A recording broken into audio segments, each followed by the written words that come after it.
കൊച്ചിയെക്കുറിച്ചാണ്. കൊച്ചിയിൽ സിറ്റി പോലീസിന് 50-ലേറെ ഇലക്ട്രിക് ബൈക്കുകൾ കിട്ടിയിട്ടുണ്ട്. പ്രധാന ലക്ഷ്യമെന്ന് പറയുന്നത് പെട്രോളിംഗ് സംവിധാനം കൂടുതൽ ശക്തമാക്കുക എന്നുള്ളത് തന്നെയാണ്. അതുകൊണ്ട് തന്നെ നിയമം ലംഘിക്കുന്നവർ കൂടുതൽ ജാഗ്രത പാലിക്കണമെന്ന് ചുരുക്കം.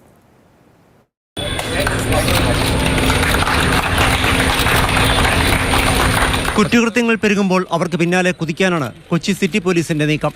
മികച്ച വേഗവും ശേഷിയുമുള്ള നിശബ്ദമായി പാഞ്ഞെത്തുന്ന ഇലക്ട്രിക് ബൈക്കുകളിലാകും പെട്രോളിങ്ങിന് ഉൾപ്പെടെ പോലീസ് എത്തുക. City police commissioner K Sethuraman ആദ്യ 2 ബൈക്കുകൾ ഫ്ളാഗ് ഓഫ് ചെയ്തു. 50 ബൈക്കുകൾ കൂടി വൈകാതെ കൊച്ചി സിറ്റി പോലീസിന്റെ കൈകളിലേക്ക് എത്തുമെന്ന് അദ്ദേഹം പറഞ്ഞു. ഗ്രീൻ കൊച്ചിൻ്റെ ഭാഗമായി നമുക്കെന്ത് പരിസ്ഥിതി ദിനമാണ്. നമുക്ക് പുതിയ 2 ബൈക്ക് ഇലക്ട്രിക്കൽ ബൈക്ക് ഇറക്കുന്നുണ്ട്. ഇതുകൂടാതെ ഇനി CSM 30 ബൈക്ക് പുതിയ ബൈക്കുകൾ ഇലക്ട്രിക്കൽ ബൈക്കുകൾ ബോർഡ് അംഗീകരിച്ചിട്ടുണ്ട്.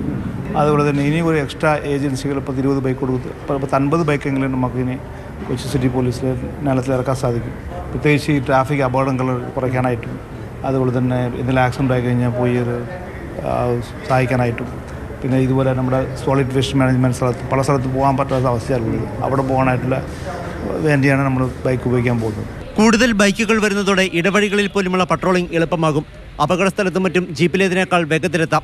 മാലിന്യമെറിയുന്നവരെ പിടികൂടാനും ശബ്ദമില്ലാത്ത വൈദ്യുതി ബൈക്കുകളിൽ പോലീസ് എത്തും. CSML കൂടാതെ മറ്റു ചില ഏജൻസികളും കൊച്ചി സിറ്റി പോലീസിന് വൈദ്യുതി ബൈക്കുകൾ വാഗ്ദാനം ചെയ്തിട്ടുണ്ട്. മാതൃഭൂമി ന്യൂസ്, കൊച്ചി.